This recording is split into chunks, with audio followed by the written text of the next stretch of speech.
Are you struggling to properly reference dissertations and theses in your academic work? Look no further.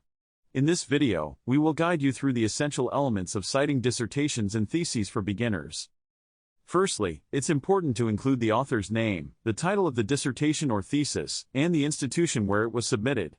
This information is crucial for giving credit to the original source. Next, make sure to include the publication date in the URL if the dissertation or thesis is found online.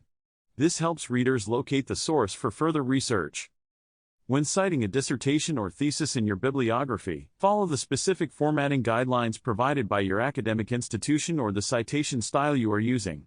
This ensures consistency and accuracy in your references. Remember to also include the database or repository where the dissertation or thesis is housed, if applicable.